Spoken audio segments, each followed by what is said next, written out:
Daily, weekly और monthly राशिफल के साथ साथ ज्योतिष, वास्तु, मंत्र आदि से जुड़ी वीडियोस रेगुलरली पाने के लिए चैनल को अभी सब्सक्राइब कीजिए और बेल नोटिफिकेशन पे भी क्लिक कीजिए ताकि नई वीडियो की नोटिफिकेशन आपको समय पर मिल जाए।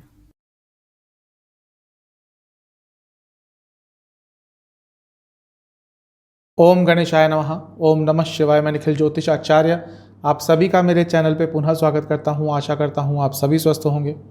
महादेव की कृपा आप सभी पर सदैव बनी रहे। यह वीडियो मकर राशि के बारे में है। मकर राशि की साढ़े साथी तो 2017 से चल रही थी। पहला चरण हो चुका था, दूसरा चरण हो चुका था, तीसरा चरण शुरू हो गया था 29 अप्रैल 2022 को। लेकिन फिर शनि महाराज की चाल वक्री हो गई जून में और 12 जुलाई को वापस मकर में आ गए और दोबारा से टेक्निकली आपकी जो साढ़े साथी का दूसरा फेज था वो चालू हो गया। लेकिन ये जो छोटे समय के लिए शनिदेव वापस मकर में आए हैं, आपकी राशि में ही आए हैं, आपका दूसरा चरण दोबारा जैसे मैंने कहा टेक्निकली चालू हो गया, तो इसमें शनिदेव आपको बहुत कुछ सिखाने आए हैं, बहुत कुछ सिखा कर जाएंगे। इन्हीं सब चीज़ों पर चर्चा करेंगे और उसके साथ ही एक चर्चा करेंगे कि जब से आपकी साढ़े साथी चालू हुई थी, यानी कि अराउंड अक्टूबर 2017 से, तब से आपने क्या क्या महसूस किया होगा, क्या क्या सहा होगा। इन सब चीज़ों पर एक विश्लेषण करेंगे। इसके साथ ही वीडियो के अंत में एक बहुत ही महत्वपूर्ण उपाय बताऊंगा जिसके करने से ये जो वापस आई आपके साढ़े साथी का दूसरा चरण है ये आपके लिए अच्छा जाए, कुछ ना कुछ सकारात्मक देके जाए। तो इस वीडियो का आरंभ करेंगे इस विश्लेषण के साथ कि आपकी साढ़े साथी जब से शुरुआत हुई थी उसकी तब से अब तक कैसी गई होगी। शुरुआत करेंगे कि कैसे गई थी आपकी साढ़े साथी। आपकी साढ़े साथी अक्टूबर 2017 में चालू हो गई थी जब शनि महाराज धनु में प्रवेश करे थे, यानी कि आपकी राशि से 12वें स्थान में। धन की कमी से आपको कई बार जूझना पड़ा होगा। ये जो 2.5 साल का समय गया होगा 2020 तक का, धन की कमी, खर्चे बड़े होंगे, रोग पर खर्चा, अपने और अपने घर के सदस्यों की तबीयत खराब होने पर बहुत खर्चा हुआ होगा, आलस्य आया होगा, कई काम आपके अटकने शुरू हो गए होंगे, पैसा रुकना शुरू हो गया होगा। किसी व्यक्ति ने आपका पैसा देना था, आपने उनका कोई काम किया था, सब कुछ हो गया, व्यक्ति ने बोला कि आपको सुबह पैसा ट्रांसफ़र कर देंगे, रात को बात हुई, अगली सुबह से उन्होंने फ़ोन ही उठाने बंद कर दी।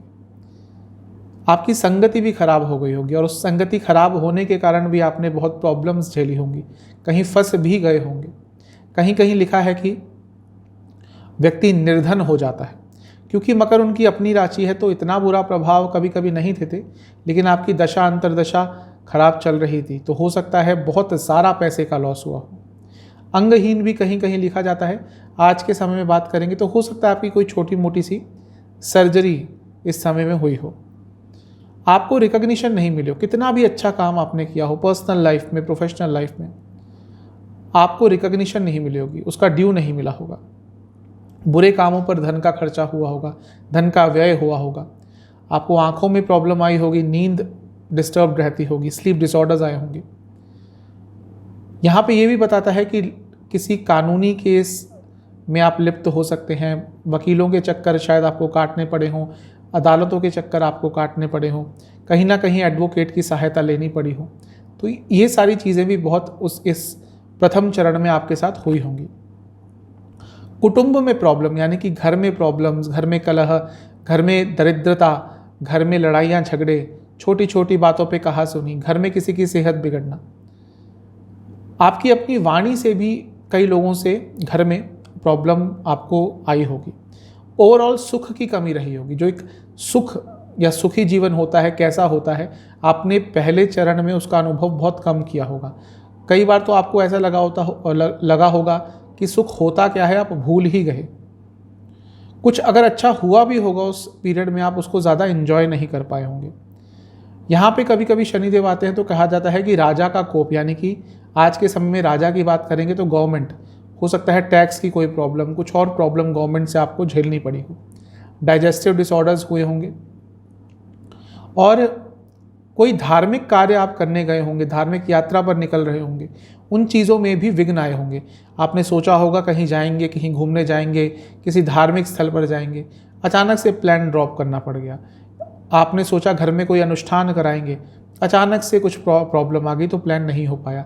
ये सारी चीज़ें भी आपने झेली होंगी। कई बार आपको ऐसा लगता होगा कि भाग्य ने तो आपका रास्ता ही भूल दिया है, यानी कि भाग्य ने आपका साथ देना एकदम छोड़ दिया है। आपकी अपने बॉसेस से भी प्रॉब्लम हुई होगी, आपकी अपने घर में बड़ों से भी प्रॉब्लम हुई होगी। उसके बाद 24 जनवरी 2020 में शनि महाराज आपके प्रथम स्थान में आ गए। शनि को मंद कहा जाता है, यानी कि जो ग्रह मंद चलता है, धीरे चलता है। सबसे धीरे यदि नवग्रहों में से कोई चलता है तो शनिदेव ही हैं, क्योंकि 2.5 साल एक राशि को पूरा करने में लगा देते हैं। तो जब राशि में आते हैं प्रथम स्थान में, तो ओवरऑल आपके अंदर लेजीनेस आ गई होगी 2020 के बाद। कार्य करने का मन नहीं करता होगा, साहस की कमी आई होगी, कुछ नया करने का मन ही नहीं करता होगा, डर लगता होगा कुछ नया करने से। जो चल रहा है उसी में इतने कंफर्टेबल हो गए होंगे कि कुछ भी अगर नया करना पड़ जाए तो वो आपको बहुत विचलित कर देता होगा। भाई बहनों के संबंधों में दरार आई होगी, भाई बहनों के साथ संबंधों में दरार आई होगी, यात्राओं में विघ्न आ रहे होंगे, शरीर में कोई प्रॉब्लम, स्पेशली जब प्रथम स्थान पर शनि महाराज आते हैं तो व्यक्ति को खुजली की प्रॉब्लम, यानी कि इचिंग जो कहते हैं, वो बहुत होती है। तो हो सकता है वैसी प्रॉब्लम या स्किन डिसऑर्डर्स आपको रहे होंगे। नाक से संबंधित रेस्पिरेटरी इश्यूज आपको तंग किए होंगे। और एक तरह से जब प्रथम स्थान में आते हैं तो व्यक्ति सदैव रोगी रहता है, यानी कि कुछ ना कुछ रोग आपको 2020 से चले ही रहे होंगे। एक चीज़ खत्म होती है तो दूसरी लग जाती है। कई तरह के आपने दुख झेले होंगे, निराशा कई जगहों पर हाथ लगी होगी, कोई एडिक्शन आपको लग गई होगी, किसी ना किसी चीज़ की एडिक्शन, आदत, लत हो सकता है आपने इस 2 साल 2.5 साल के पीरियड में 2020 से पकड़ ली हो। कई जगह निर्दयी हो गए होंगे, क्रूर स्वभाव आपका कई जगह पर झलक कर आया होगा बाहर। आस्था की कमी कई लोगों में हो गई होगी, जिनमें पहले बहुत विश्वास करते थे। इवन परमात्मा में भी आस्था की कमी कुछ समय के लिए हो गई होगी। दूसरों पर विश्वास नहीं कर पाते होंगे। इसके साथ ही अपनों को छोड़कर जाने का आपका बहुत मन करता होगा। बार बार मन में आता होगा कि ये कौन है, क्यों है मेरे साथ, क्या मतलब है इनके साथ रहने का। ये सारे विचार मन में बहुत आए होंगे। मित्रों से कड़वी वाणी हो गई होगी, उसके कारण दूरियां आई होंगी। शादीशुदा जीवन में प्रॉब्लम आई होगी। इस समय में भी आपके अपने बॉस से, अपने मैनेजमेंट से काफ़ी इश्यूज रहे होंगे। आपका हो सकता है आपने किसी कलीग से भी इस 2.5 साल के अवसर में कोई वाद विवाद बड़ा हुआ हो। काम चोरी का भी आपका कभी कभी मन करता होगा, क्यों करूं ये काम, मैं क्यों करूं, मेरे को तो इतनी सैलरी मिलती ही नहीं। शॉर्टकट्स बहुत लेने शुरू हो गए होंगे। अनसोशल व्यक्तियों से, दोस्तों से ज़्यादा मिलने का मन नहीं करता होगा। हर चीज़ में नेगेटिव पॉइंट्स आप ढूंढते होंगे और एक तरह से फॉल्स ईगो आपके अंदर आ गया होगा। तो ये सारी चीज़ें आपने अपने 7.5 के 2 चरणों में अनुभव करी होगी।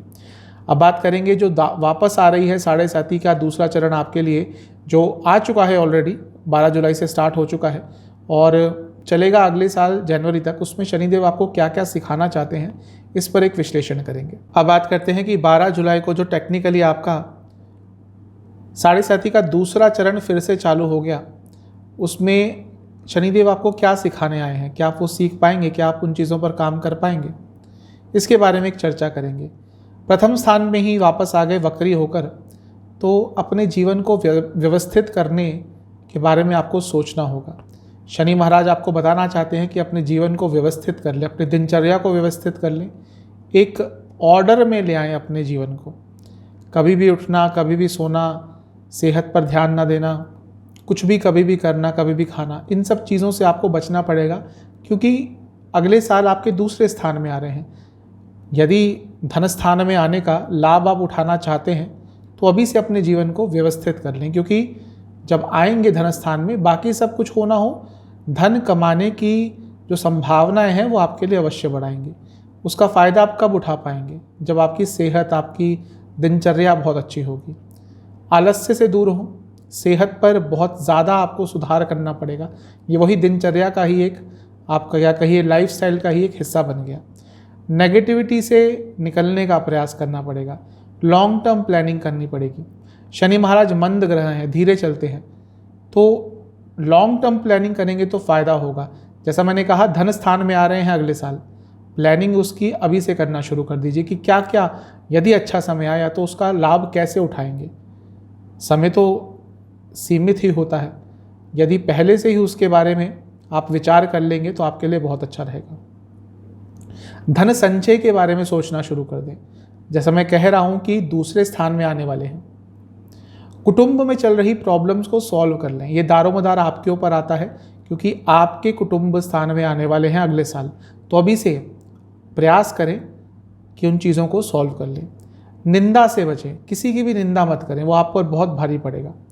और अपनी वाणी में सौम्यता लेकर आएं। तीसरी दृष्टि शनि महाराज की इस समय वक्री होकर तीसरे स्थान पे है। कम्युनिकेशन में सुधार लाना होगा आपको। यात्राओं से बचें जितना बच सकते हैं। दोस्तों से संबंध सुधारें। मैं ऐसा नहीं कहता कि बहुत सारे दोस्त बना लें, दोस्त गिने चुने ही होते हैं जो काम आते हैं। यदि उनके साथ भी कुछ प्रॉब्लम आ गई थी, दूरियां आ गई थी, नहीं समय मिलता कभी कभी बातचीत करने का, तो दोबारा से अप्रोच करें, क्योंकि वो दोस्ती कभी ख़त्म नहीं होती। और उनसे संबंधों पर विचार करें और अपने मन की बातें आप अपने दोस्तों से बहुत खुलकर कर सकते हैं। तो ये चीज़ भी अपने जीवन में सम्मिलित करें। भाई बहनों से संबंध सुधारें। अपने हॉबीज़ के लिए टाइम दीजिए। टाइम निकालना पड़ता है, ऐसा नहीं होता कि टाइम नहीं होता। कुछ ना कुछ टाइम दीजिए अपने हॉबीज़ को। घर पे समय व्यतीत कीजिए, घर वालों के साथ समय व्यतीत कीजिए। इसके साथ ही अपने कलीग्स के साथ भी बातचीत का स्तर बढ़ाइए। अच्छी बातचीत कीजिए ताकि उनके साथ भी संबंध आपके बेटर हो। अपने रुके हुए काम, अटके हुए काम पूरा करने का प्रयास करें, उनको टाले ना, वरना बहुत प्रॉब्लम होगी। अगर आपने इस समय काम टाल दिए तो आगे चलकर वो और लंबे खिंच जाएंगे। सातवीं दृष्टि सातवें स्थान पर, थोड़ा सोशल रहें। शादी में स्थिरता लाने का प्रयास करें। शादी में कोई प्रॉब्लम आ रही थी, उसको दूर करने का प्रयास करें। इन 6 महीनों में प्रॉब्लम काफ़ी हद तक दूर हो सकती है। पार्टनर से बातचीत अच्छी तरह से करें, उनको इज्जत दीजिए। ऐसा नहीं कि उनका ही दायित्व है इज्जत देने का, आपका भी उतना ही दायित्व है। सोशली एक्टिव रहें, किसी सोशल कॉज से जुड़ें। कुछ भी आपको लगता है कि यह एक सोशल कॉज है, कोई एनजीओ है, कुछ ऐसी चीज़ है जो सोसाइटी में चेंजेस लाना चाहते हैं और आपके मन में बहुत समय से था कि आपको उनके साथ जुड़ना है, तो इस समय में जुड़ेंगे तो आपको भी अच्छा लगेगा और इसका कुछ ना कुछ अच्छा परिणाम आने वाले समय में आपको प्राप्त होगा। अगर ईश्वर ने आपको सक्षम बनाया है तो इस समय में डोनेशन जी भर के कीजिएगा, जितनी कर सकते हैं। लाइफस्टाइल को थोड़ा और पॉजिटिव बनाइए, हर चीज़ में पॉजिटिविटी लाने की कोशिश कीजिए। अगर आपकी नेगेटिव छवि कहीं बन गई है तो उस पर सुधार करने का प्रयास करें।